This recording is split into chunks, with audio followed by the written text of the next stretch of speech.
Oramos. Señor, te damos gracias. Tú eres bueno, tú eres maravilloso, tú eres santo. Hoy estamos aquí para agradecerte todo lo que haces. Señor, porque no solamente que tú creaste las cosas, sino que tú sostienes todas las cosas. Y has hecho que tu pueblo no sea un pueblo vencedor, sino que sea un pueblo más que vencedor. Porque aún las circunstancias difíciles se vuelven para nosotros algo provechoso, porque tú las conviertes en algo bueno.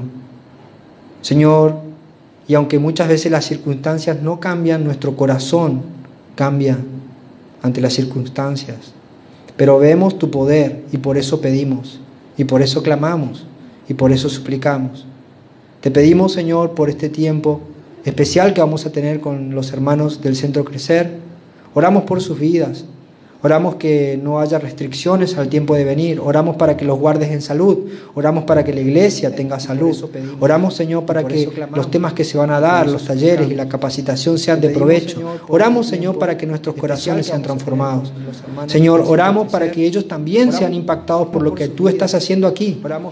Señor, porque lo que aquí empezó es tu obra. Oramos también por la vida de aquellos hermanos que han estado pasando problemas de salud. En especial oramos por la vida de Macarena. Te pedimos que los resultados se vuelvan, Señor, de acuerdo a lo esperado por tu iglesia. Creemos que tú puedes hacer un milagro. Te pedimos, Señor, en el nombre de Jesús. Tú prometiste que si nosotros oramos por salud, tú levantarías al enfermo si es tu voluntad. Para ti no hay nada imposible. Oramos también por la vida de Isabela. Te doy gracias porque ella hoy, Señor, aunque estaba un poco débil, se levantó queriendo adorarte. Te damos gracias, Señor, por la vida de Ian, a quien amamos profundamente. Él es nuestro hermanito en la fe, a quien queremos mucho. Te pedimos, Señor, por su vida. Oramos por David también. Y te pedimos también que tú nos ayudes a ser más diligentes al distribuir tu palabra, pero a la vez desprolijos, y desparramarla hacia donde sea que tú nos guíes. Te doy gracias por todo lo que haces en Cristo Jesús, el Señor. Amén y amén. Bueno, hermanos, vamos a abocarnos a la palabra. Dice el libro de Romanos, capítulo 9, vamos a leer del versículo 14 al 24, una porción generosa de la palabra del Señor. Lo leemos, dice: ¿qué pues diremos? ¿Que hay injusticia en Dios? En ninguna manera. Pues a Moisés dice: tendré misericordia del que yo tenga misericordia, y me compadeceré del que yo me compadezca. Así que no depende del que quiere ni del que corre, sino de Dios que tiene misericordia.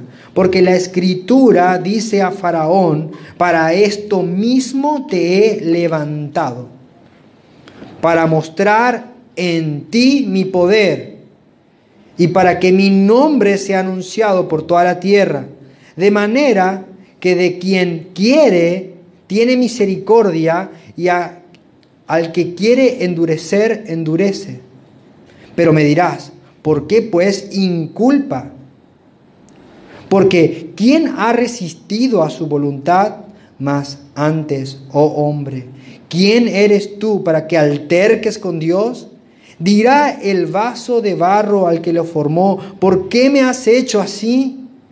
¿O no tiene potestad el alfarero sobre el barro para hacer de la misma masa un vaso para honra y otro para deshonra? ¿Y qué? Si Dios, queriendo mostrar su ira y hacer notorio su poder, soportó con mucha paciencia los vasos de ira preparados para destrucción, y para hacer notorias las riquezas de su gloria, las mostró para con los vasos de misericordia, que Él preparó de antemano para gloria, a los cuales también ha llamado, esto es, a nosotros, no solo de los judíos, sino también de los gentiles.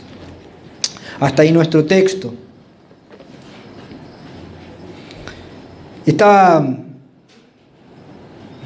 Pablo acababa de decir cosas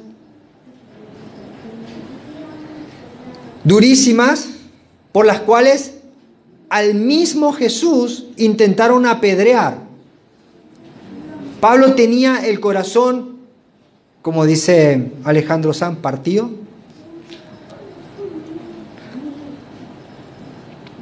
Pero como él estaba dispuesto a decir la verdad, se había ganado enemigos. Y estos enemigos eran personas que no tenían piedad.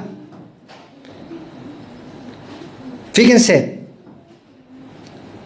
¿qué es lo que Pablo estaba diciendo que chocaba tanto a estas personas? Lo que Pablo estaba diciendo es que Dios, desde antes de la fundación del mundo, había elegido, según su libre voluntad, tener un pueblo. Y este pueblo sería el pueblo que creería en su Hijo y vendría a Él y le serviría para adorarle. Pero, decía Pablo, los lazos carnales, los lazos humanos, no tenían ningún tipo de preferencia en el momento de la elección de Dios. Y no había nada que el hombre podía hacer para ganarse su salvación. Eso es lo que estaba diciendo Pablo. Y esto es lo que chocaba tanto con los judíos, porque ellos creían que tenían una preferencia y que Dios solamente vino para salvarlos a ellos. Fíjense lo que dice Juan 1:12. Mas a cuantos lo recibieron, a los que creen en su nombre, les dio el derecho de ser hijos de Dios. Estos, ahí está el concepto. Estos no nacen de la sangre, ni por deseos naturales, ni por voluntad humana, sino que nacen de Dios. Y es ahí, justamente cuando Pablo dice esto, que nuestra descendencia humana no tiene implicancia a la hora de la salvación, es donde el caldo se empezó a espesar, donde se puso la cosa realmente tensa. Ahí es donde surgió el problema, porque no hay nada más ofensivo para un religioso que le saquen los méritos. No hay nada más irritante para un religioso cuando es tratado como criatura y no como un ser superior o un ser de luz. No nos damos cuenta de que esta enseñanza está tan metida en nosotros de que nosotros nos creemos el centro del universo. Y saben, esta mentira sigue resonando, pero esta mentira no es una mentira nueva, es una mentira que ya está en el origen del ser humano. ¿Saben qué mentira es? Serán como Dios. Eso fue lo que propone Satanás. A los hombres nos encanta hablar de nuestros derechos y de nuestros merecimientos. Y eso está bien. No está del todo mal. Pero ¿qué pasa cuando empezamos a hablar de los derechos y merecimientos de Dios? Y cuando los derechos de Dios empiezan a chocar con nuestros derechos o a colisionar de alguna manera. Lo que ocurre es lo que ocurre en el texto que acabamos de leer. Nuestra naturaleza empieza a querer cuestionar lo que todavía no podemos entender. Nuestra mente y nuestro corazón se resiste a dejar el control. Se resiste a dejar el trono al que solamente nos hemos subido nosotros. Hoy vamos a ver los derechos divinos, pero también vamos a ver la responsabilidad humana en este texto. Dice Romanos 9, 14. ¿Qué pues diremos? Esta es una pregunta. ¿Que hay injusticia en Dios? En ninguna manera.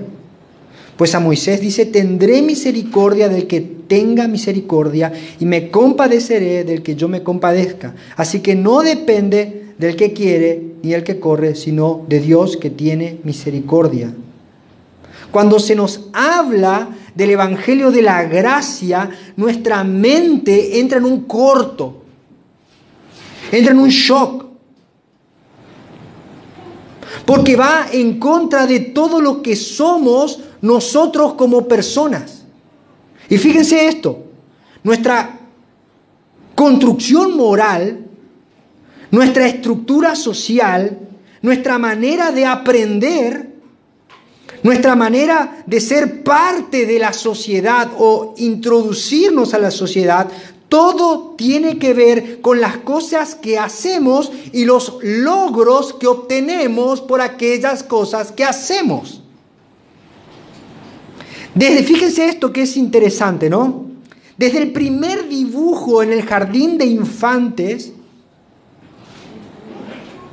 ¿usted recuerda su primer dibujo en el jardín de infantes? Usted iba y le mostraba la seño y ella le decía, muy bien, Arielito, qué lindo dibujo.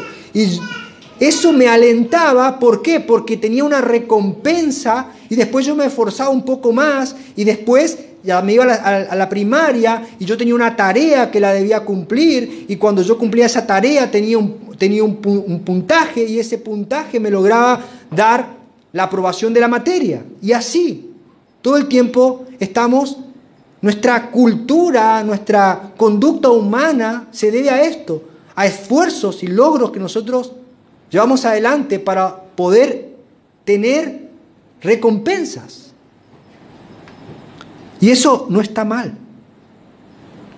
Pero cuando viene el Evangelio de la gracia y de repente se nos dice que no hay nada, pero nada en absoluto que podamos hacer para ser salvos, todo eso que aprendimos, todo eso que está en nuestra mente y en nuestro inconsciente y está en todo lo que practicamos y en todo lo que tocamos, todo eso queda derrumbado, se cae.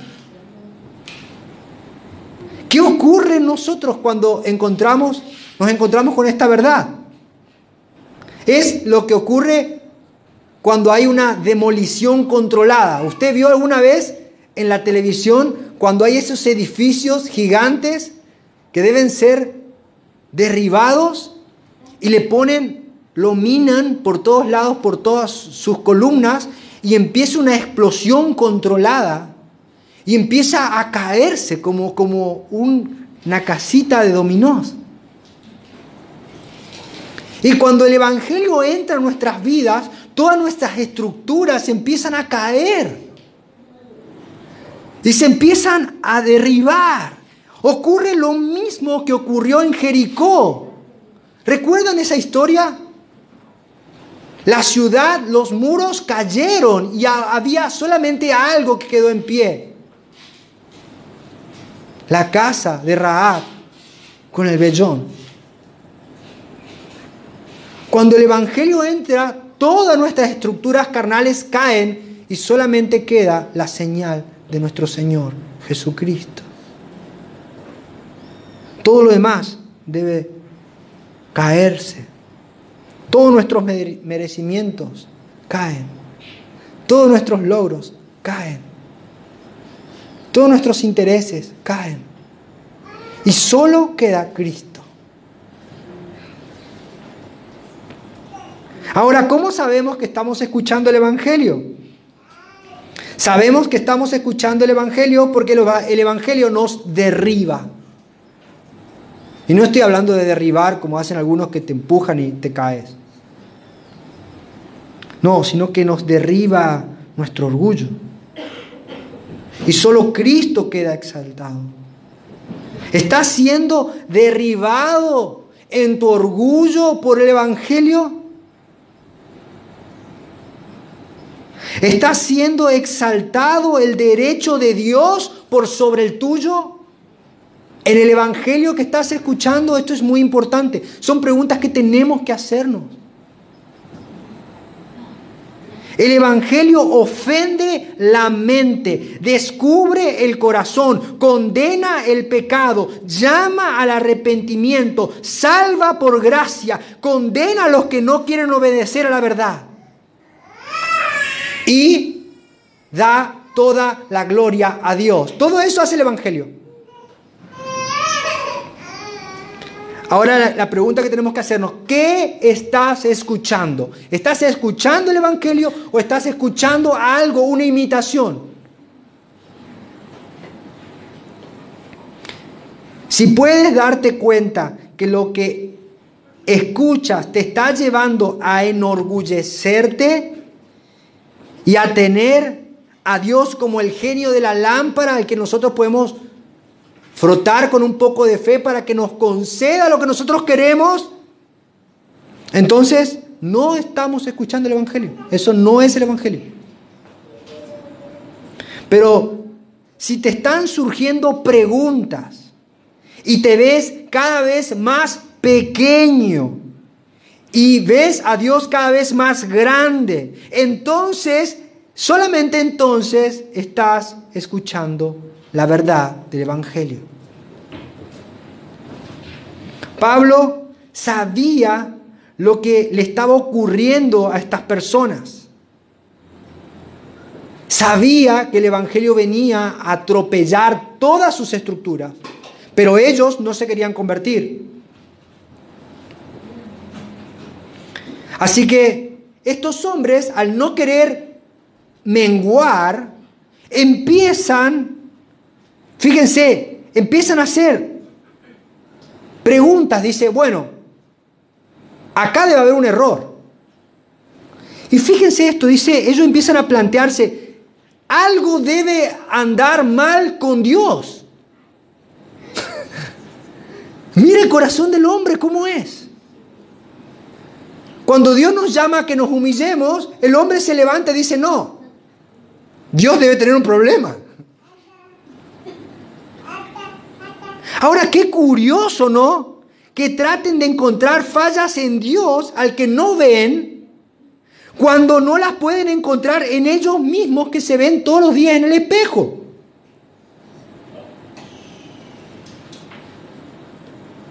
Esto es tremendo, pero así es el corazón del hombre. Entonces, ¿qué ellos dicen? ¿Qué pues diremos? ¿Hay injusticia en Dios? Empiezan a cuestionar. Y Pablo dice, no, en ninguna manera. No. Pues a Moisés le dice, tendré misericordia del que yo tenga misericordia y me compadeceré del que yo me compadezca. Así que no depende del que quiere ni el que corre, sino de Dios que tiene misericordia. Y esta pregunta que tenemos que hacernos, ¿es injusto Dios que elige libremente de quien quiere tener misericordia? ¿Es Dios injusto si hace eso? Este oponente lanza esta acusación a Pablo. ¿Puede ser injusto Dios que salve a algunos y a otros no? Bueno, aquí debemos entender primero que toda la raza humana cayó en Adán. Romanos 5:12, todos lo leímos. Por medio de un solo hombre el pecado entró en el mundo, dice Romanos. Si Dios fuera justo, mandaría a toda la raza humana al infierno y a la condenación eterna. Y esto sería justicia total y absoluta. ¿Por qué? Porque todos pecaron y están destituidos de la gloria de Dios. ¿Cómo lo hizo con los ángeles? Dios no perdonó a ninguno de los ángeles que pecaron. Pero, además, Dios no solamente es justo, sino que también es misericordioso. Así que Dios, como Él es misericordioso, decide mostrar y dar a conocer esa característica que Él tiene en su ser. Así que Él decide salvar en misericordia y por gracia. Así que fíjense esto. ¿Hay injusticia en Dios? No. ¿Por qué? Porque los que son condenados reciben justicia. Y los que son perdonados reciben misericordia. Nadie recibe injusticia. Y esto es maravilloso, porque Dios no puede obrar fuera de su naturaleza. Cuando Dios obra, todo su ser es manifestado y todas sus maravillas son exaltadas. Y esto es asombroso.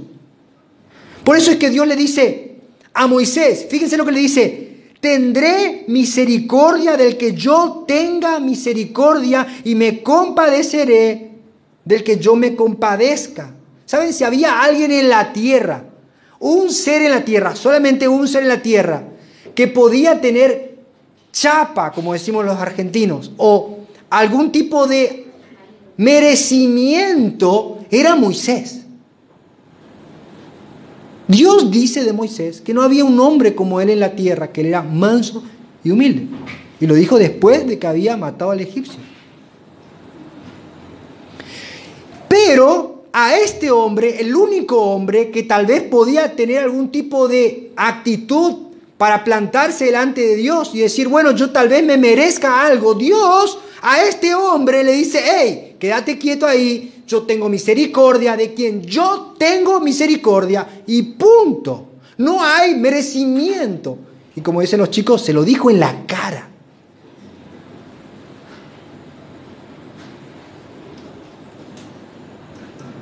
En conclusión, ¿cuál es la conclusión?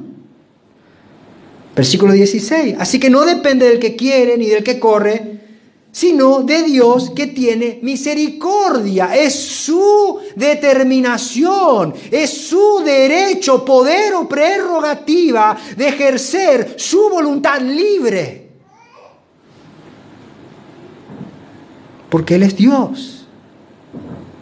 Así que nosotros nos damos cuenta de que Él salva porque Él quiere mostrar su misericordia para que se conozca.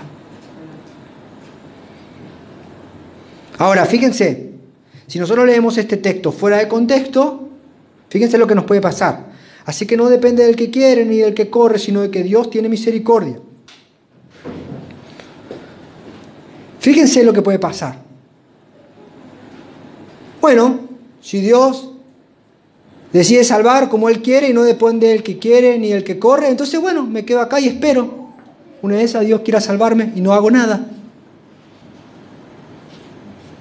Y esto es algo terrible, porque de ninguna manera esto es un llamado a la inactividad o al fatalismo, no. El primer mandamiento de Dios es: amarás al Señor tu Dios con todo tu corazón, con toda tu alma, con toda tu mente y con todas tus fuerzas. Y esto es un llamado a la acción.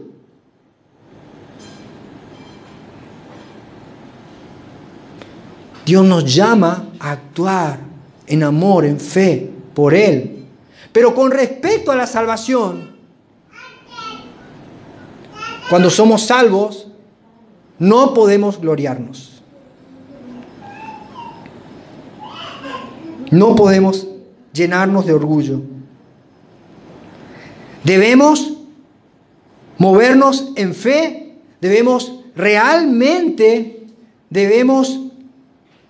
correr, debemos buscar a Dios, debemos clamarle y debemos querer que Él nos salve.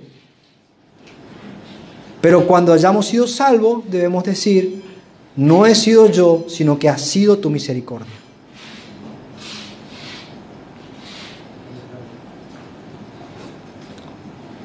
Versículo 17. Porque la Escritura dice a Faraón, para esto mismo te he levantado, para mostrar en ti mi poder, y para que mi nombre sea anunciado por toda la tierra, de manera que de quien quiere tiene misericordia, y al que quiere endurecer, endurece. Fíjense esto, luego de llevar Pablo a su contrincante a que mire cómo Dios operó en la vida de Moisés,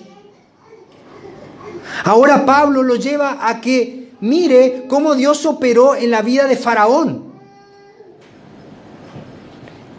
Pablo era para mí el rey de los contrapuntos. Él siempre mostraba una cosa y mostraba la otra cara, siempre, ¿no? A mí yo admiro esto de Pablo. Fíjense,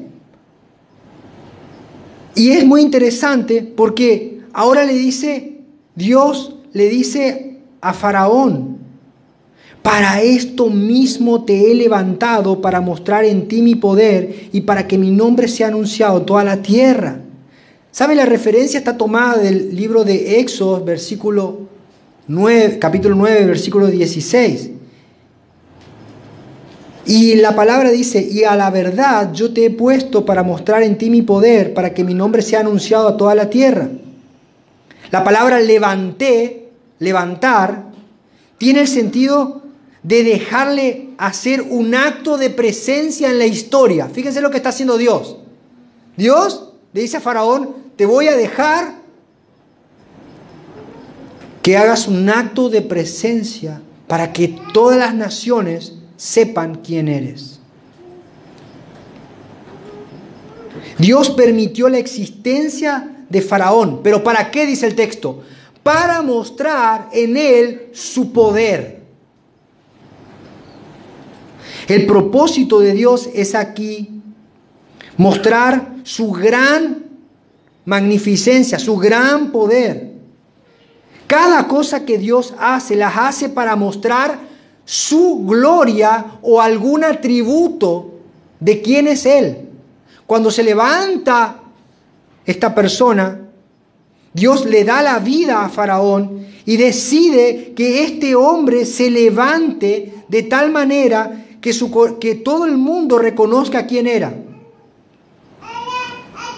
Pero fíjense, versículo 18 dice: de manera que de quien quiere tiene misericordia y al que quiere endurecer, endurece.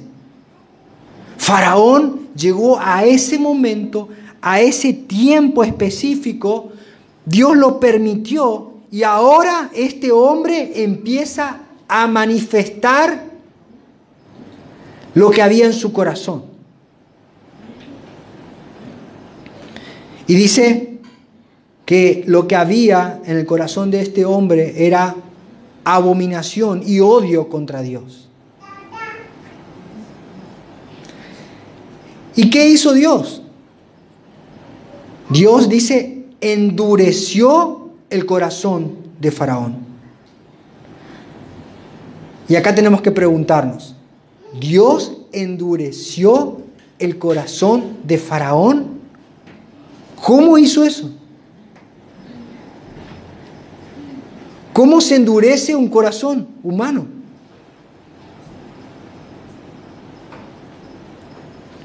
Ahora, si nosotros no conocemos la Biblia y si nosotros no conocemos el contexto, vamos a pensar de que Faraón era un pobre egipcio.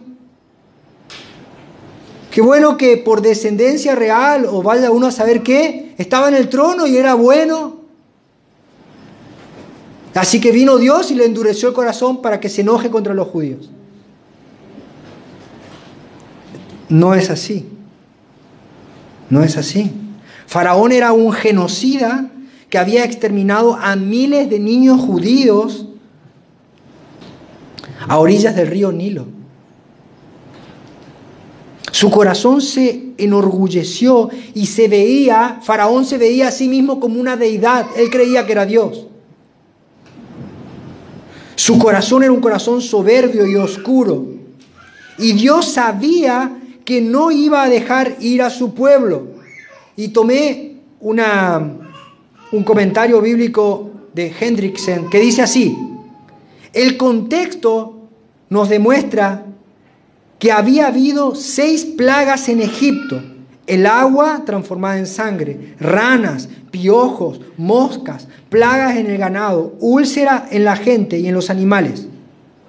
Y además iba a haber 4 plagas más: granizo, langostas, 3 días de tinieblas y la muerte de todos los primogénitos en Egipto. Entre la sexta y la séptima plaga, Dios le llama a Moisés que le diga a Faraón: ya podría haber extendido mi mano y herido a ti y a tu pueblo con una plaga que te hubiese borrado de la tierra. Pero por esta razón hice que permanecieses de pie, para mostrar en ti mi poder, para que mi nombre pueda ser proclamado por toda la tierra. Entonces, ¿qué estamos viendo acá? Que el hombre no era bueno y que Dios lo estaba soportando con mucha paciencia, que pudiendo haberlo destruido, no lo hizo. ¿Por qué? Porque Dios tenía un plan: mostrar su poder. Así que este hombre no fue endurecido en contra de su voluntad. Dios no endurece a nadie en contra de su voluntad, sino que el hombre fue endurecido por no querer someterse a Dios. Y esto pasa todo el tiempo, aún ahora. Fíjense lo que dice Romanos, capítulo 1, versículo 24. Por lo cual también Dios los entregó a la inmundicia en la concupiscencia de sus corazones. Así endurece Dios el corazón de los hombres. Los deja librados a sus propios deseos. Versículo 28. Y como ellos no aprobaron tener en cuenta a Dios, Dios los entregó a una mente reprobada. Los hombres son endurecidos una y otra vez porque resisten a Dios. Porque estos hombres ven su poder, ven su grandiosa majestad, ven sus prodigios, ven sus señales, ven al sol puesto en el cielo, ven al universo creado de su poder y lo reconocen, pero no se quieren someter a él. Entonces, ¿qué hace Dios? Los entrega a sus propios deseos. Y se vuelven insensibles. No quieren reconocer a Dios. Esto es lo que Dios hizo con Faraón. Versículo 19. Pero me dirás, ¿por qué pues sin culpa? Porque ¿quién ha resistido a su voluntad? Esta pregunta debe llevarnos a pensar cómo es que Dios opera. ¿Cómo obra Dios en todas las cosas? Dios ciertamente es quien permite que existan todas las cosas. Y Él determina que ocurran todas las cosas que ocurrieron desde la fundación del mundo y de las que van a ocurrir hasta que Él venga. Él ya sabe todo y Él lo decretó todo. Así como Él lo decretó va a ocurrir y nada va a cambiar. Pero a su vez, si bien Dios decretó que todas las cosas ocurran, Dios no es responsable del mal que hacen los hombres.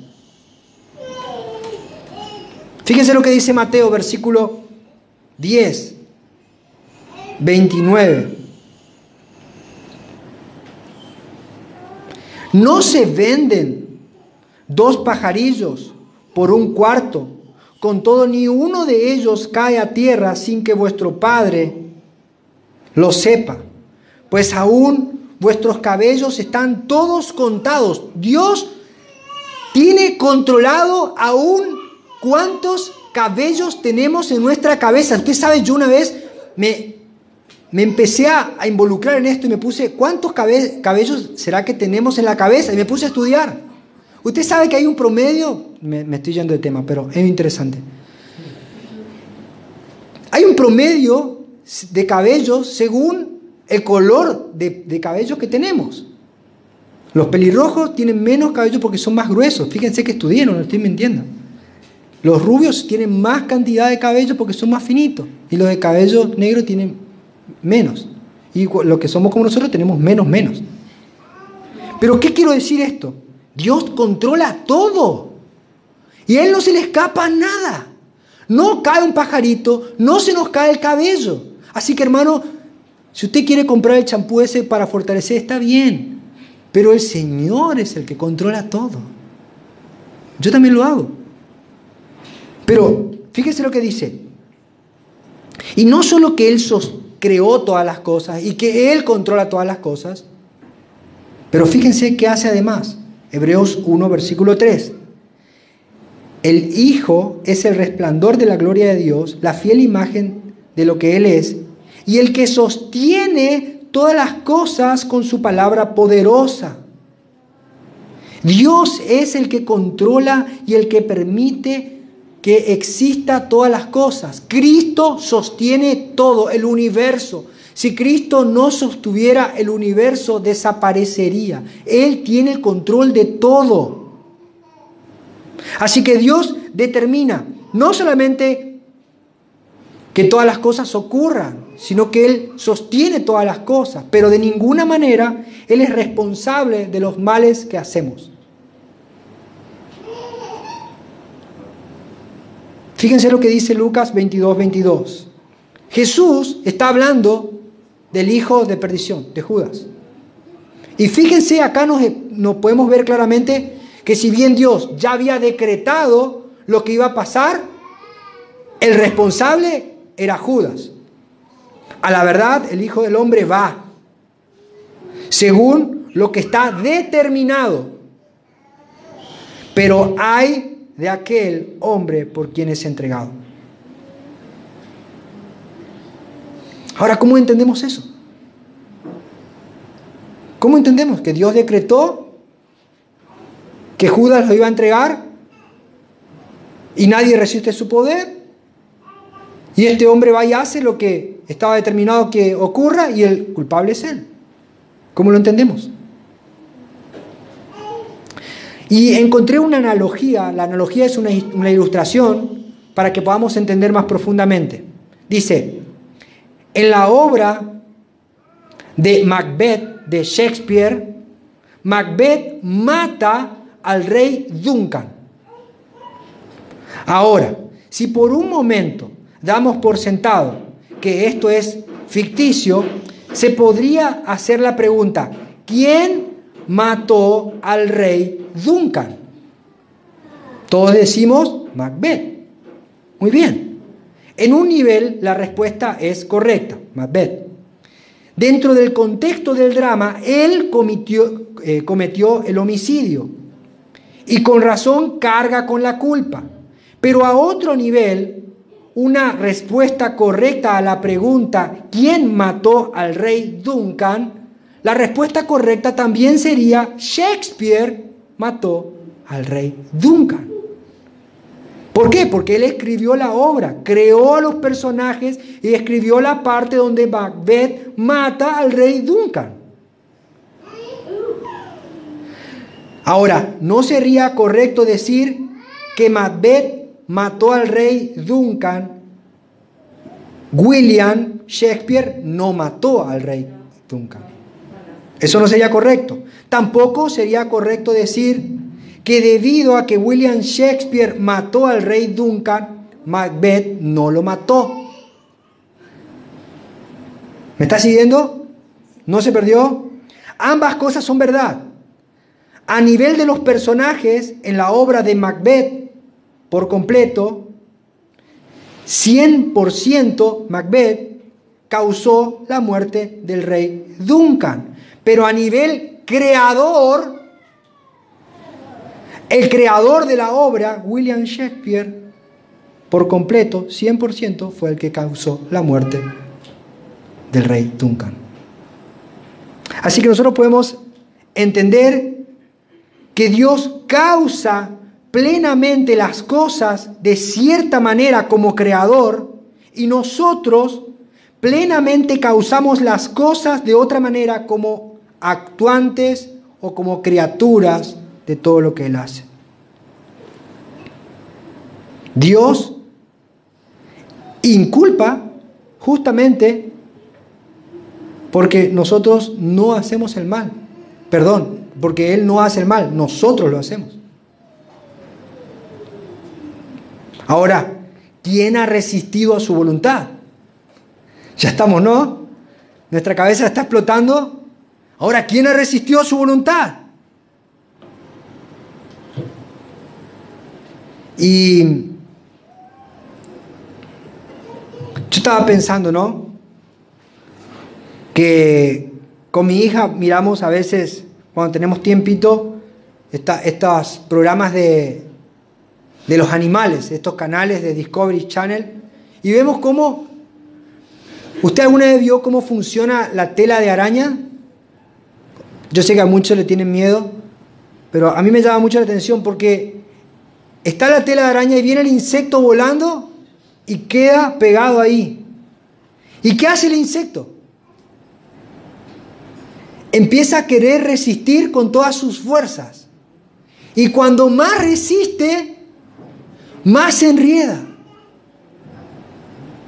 Y cuando más lucha, más atrapado queda.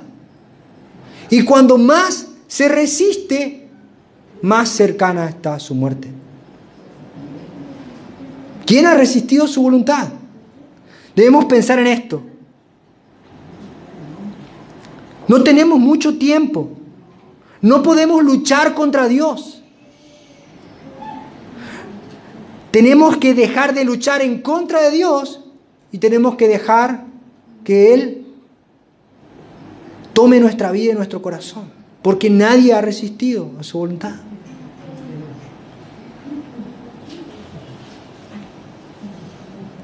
A veces me parece que hay personas o nosotros mismos actuamos como Faraón.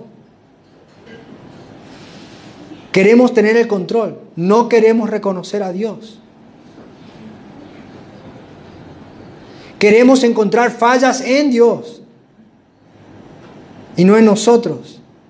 Y después resistimos con todas nuestras fuerzas, como si lográramos algo con eso, y no va a ocurrir. No va a ocurrir. Así que Pablo, ya después de haber llegado a esta profundidad, ahora le dice a este hombre que le planteó esto, fíjense cómo le responde Pablo. Mas antes, oh hombre, ¿quién eres tú para que alterques con Dios? Dirá el vaso de barro al que lo formó, ¿por qué me has hecho así? ¿O no tiene potestad el alfarero sobre el barro para hacer de la misma masa un vaso para honra y otro para deshonra? Pablo ni siquiera le responde.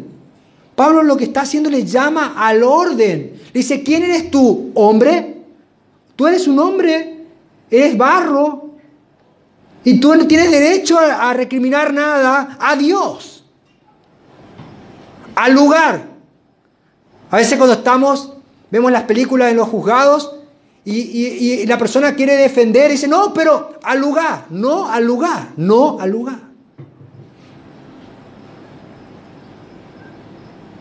No, pero Dios, pero esto, pero lo otro, y siempre estamos luchando, queremos poner nuestro derecho. Y Pablo dice, no al lugar. ¿Quién eres tú, hombre? Para que alterques con Dios. Eres un ser mortal. Estás hecho de barro. No tienes derecho a cuestionar a Dios. No tiene potestad el alfarero sobre el barro para hacer de la misma masa un vaso para honra y otro para deshonra. Y creo que esta es la pregunta más difícil de todas las que estuvimos tratando de resolver. ¿No tiene acaso el alfarero potestad, derecho, libertad para hacer de la misma masa un vaso para honra y otro para deshonra? Esa es la pregunta más difícil. ¿Puede Dios de toda la raza humana tomar algunos y hacerlos vasos para su gloria, salvándolos por medio de la sangre de su Hijo. Y puede Dios de esa misma masa agarrar a algunos y llevarlos a condenación eterna. ¿Puede hacerlo? Sí, claramente puede hacerlo.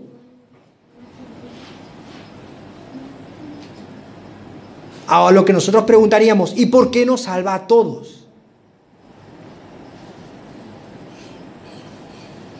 ¿Por qué nos salva a todos?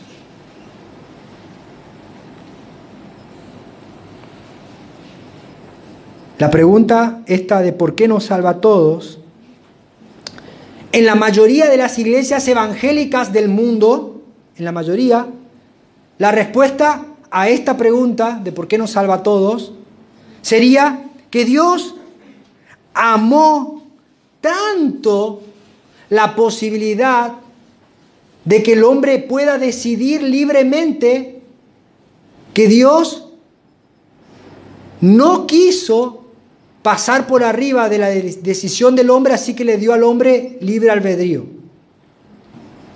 Esta es la mayoría de la respuesta que se daría en todas las iglesias, en la mayoría de las iglesias del mundo o el mundo evangélico actual. Pero fíjense, la respuesta está en los textos siguientes. ¿Cuál es la respuesta correcta? ¿Es esto correcto? Dios amó tanto la posibilidad de que el hombre pueda decidir libremente que por eso decidió que así sean salvados algunos. ¿Es así? Por eso es que no son salvos todos. La respuesta está en el versículo 22 al 23. Dice, ¿y qué si Dios, queriendo mostrar su ira y hacer notorio su poder, soportó con mucha paciencia los vasos de ira preparados para destrucción, y para hacer notorias las riquezas de su gloria, las mostró para con los vasos de misericordia que Él preparó de antemano para su gloria? La respuesta que nosotros sacamos de esto es que Dios quiso mostrar su poder, su ira, su misericordia y su gracia. Y Dios amó más mostrar su gloria por sobre salvar a todos los hombres. ¿Por qué? Porque si Dios salvaba a todos los hombres, se iba a conocer su gracia, su misericordia y su amor, pero no se hubiera conocido su justicia, su ira y su poder. Y si Dios condenaba a todos los hombres, se iba a mostrar su ira, su poder y su justicia, pero no se hubiera mostrado su gracia, su amor y su misericordia. Así que Dios está más interesado en mostrar quién es Él verdaderamente, así que Él decide salvar a algunos y condenar a otros.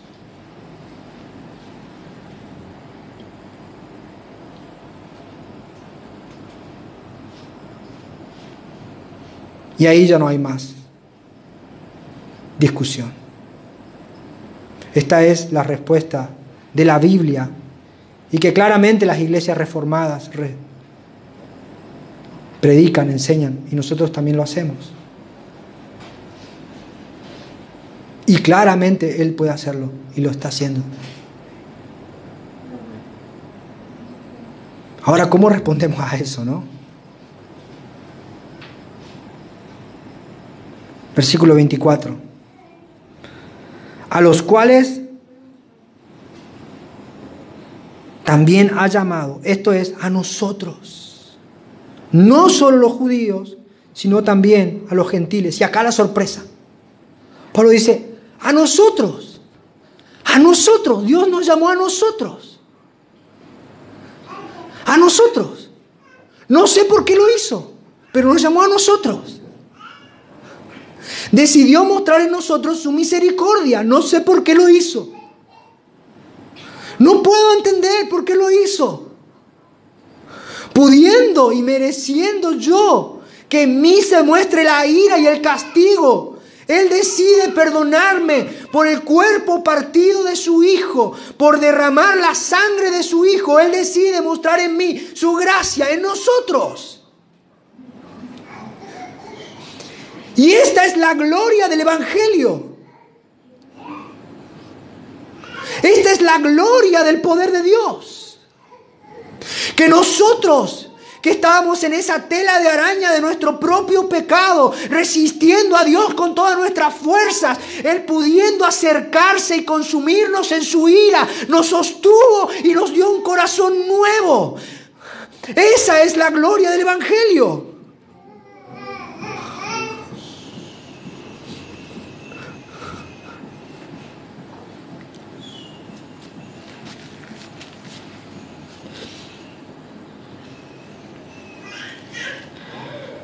Esta enseñanza debe llevarnos a la humildad, a no sentirnos superiores, a temer a Dios y a no luchar más contra Dios, a rendirnos por completo, a no ser soberbios, a no ser altivos y a no robarle la gloria a Dios. No se nos es permitido quitarle la gloria a Dios.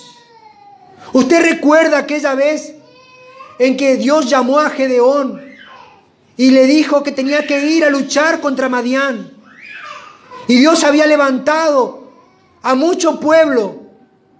Y la respuesta de Dios le dijo: no van a ir todos, no sea que se alaben a sí mismos y digan en su corazón: mi mano me libró y me salvó de Madián.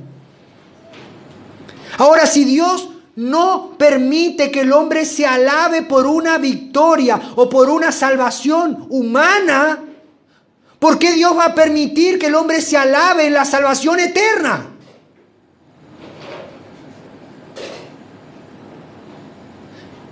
Y cuando el hombre cree o se vanagloria, que cree que puede salvarse a sí mismo o aporta en la salvación, le está robando la gloria a Dios. Y nosotros no podemos permitir eso. Y aunque somos pocos tal vez, no vamos a claudicar de lo que dice la palabra de Dios. Y debemos esforzarnos y ser valientes. Porque, hermanos, ¿qué esperanza nosotros podemos tener en nuestras fuerzas? O nuestros merecimientos, o nuestros logros. Nuestra esperanza está en Cristo. Él nos sostiene. Él nos mantiene. Él nos llamó. Y fíjense esto, Él en la eternidad nos llamó y hoy estamos aquí porque Él nos trajo para glorificarle. Ahora, tristemente, y con esto cierro, tristemente me doy cuenta que muchas personas que conocen estas doctrinas, enseñan estas doctrinas, solamente o las usan solamente para ganar debates teológicos, para avergonzar a contrincantes que no tienen el conocimiento que tal vez tenemos nosotros, o no tienen la posibilidad de tener un pastor que le enseñe la verdad. Y nosotros agarramos estos textos y nos empezamos a burlar de la gente. Y veo mucha gente que tiene conocimiento de doctrinas reformadas peleándose y burlándose de gente en las redes sociales. Y después los empiezo a buscar si se congregan y no se congregan en ningún lado, solamente son personas que debaten en las redes, pero que no tienen parte en un cuerpo local, una iglesia local. Y saben, esa gente, en vez de permitir que otros conozcan la verdad, en vez de ayudarlos, está perjudican a las iglesias. Hermanos, si no te convertís, si no estás en una iglesia, no estás sirviendo a Dios, deja de hacerte el teólogo en las redes. No estás ayudando. Arrepentite. No ayudamos. Al contrario, dañamos. Y saben, estuve buscando mucho qué ilustración hacer con respecto a esto, de que muchas veces queremos ayudar y terminamos perjudicando. Y no encontré ninguna ilustración más correcta que una ilustración que lo único que va a hacer es traer vergüenza para mí. Así que lo voy a hacer igual, porque cuando yo soy débil es que Él es glorificado. Yo cuando tenía 17 años estaba en el colegio, comercio número 2 a la mañana, y el 21 de septiembre, el Día del Estudiante, estábamos estudiando. Y se hacía una fiesta, y estábamos todos festejando el Día del Estudiante, y yo tenía un amigo que éramos carne y uña, se llamaba Juan Alberto, se llama Juan Alberto. Hola Juan, saludos. Y estábamos festejando y siempre íbamos juntos, todos hacíamos juntos, íbamos al kiosco juntos, estudiábamos, nos sentábamos juntos, íbamos al baño juntos, jugábamos juntos, todos juntos. Y un día estábamos ahí y claro, todos ponían música, yo no era nada cristiano, no era cristiano, no tenía ni siquiera, tenía intención de volverme a Cristo. Y cuando estábamos juntos en un momento me separo porque estábamos todos bailando y lo veo a mi compañero en posición de pelea, peleándose con otro, y el otro era más grande que él. Y yo, ¿qué quise hacer? Quise ir a ayudarlo, y de repente en la multitud veo que mi amigo se agacha y como que cae. Dije, lo noquearon. Entonces yo voy corriendo hacia donde está mi compañero, y cuando llego a donde está la persona para pegarle, recuerden, no era cristiano, cuando voy a pegarle, mi compañero que se había tropezado se levantó y le pegué en la cabeza a mi compañero, en la nuca. Entonces le pegué a mi compañero y después le pegué, pero llegó con poca fuerza al enemigo. Y después nos separaron y nos fuimos, íbamos de camino y yo no quería decir lo que había hecho. Entonces cuando llegamos a la casa, estábamos hablando y me dice, menos mal que llegaste, me dice, la verdad. Yo pensé que estaba solo, me dice. No, sí, ¿cómo te voy a dejar solo? Somos amigos, ¿qué somos nosotros? Tiburones, sí, nosotros somos. Entonces, ¿cómo te voy a dejar solo? Pero menos mal que llegaste, porque cuando yo estaba poniéndome en guardia, alguien vino de atrás y me pegó una piña. Me pegó una piña en la nuca. Y casi me mató.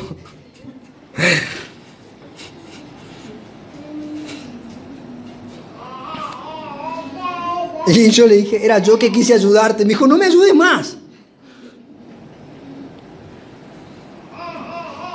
Hermanos, tenemos que predicar Romanos 9, pero con el sentir de Romanos 9, 2 y 3. Tengo un continuo dolor en mi corazón por mi nación. No podemos ser tan soberbios y altivos y agarrar este texto para ganar debates y para burlarnos de la gente, porque no los estamos ayudando. Los estamos hiriendo.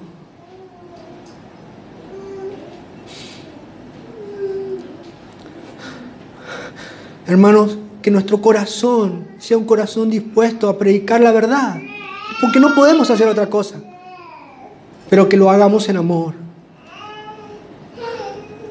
Que lo hagamos en amor. Oramos.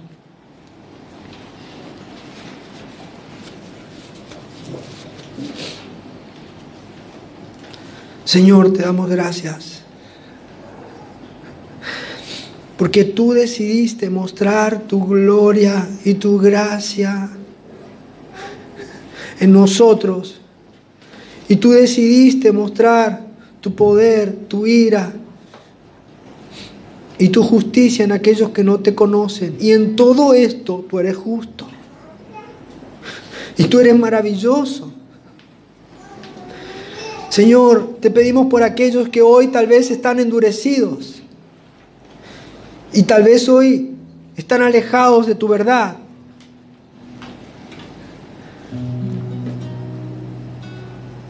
Dales un corazón para que crean. Ayúdanos a predicar el Evangelio, porque no hay otra alternativa. Es solamente a través de la locura de la predicación en que las personas van a ser salvas. Ayúdanos, Señor, a ser más humildes, a desistir de nuestra postura altiva y orgullosa al momento de predicar tu palabra. Ten misericordia, perdónanos, Señor. Señor, ayúdanos a ver que todo es para tu gloria. Gloria a nuestro Señor. Gloria a nuestro Señor. Gloria a nuestro Señor. Gloria a nuestro Señor Jesucristo. Aleluya. Amén.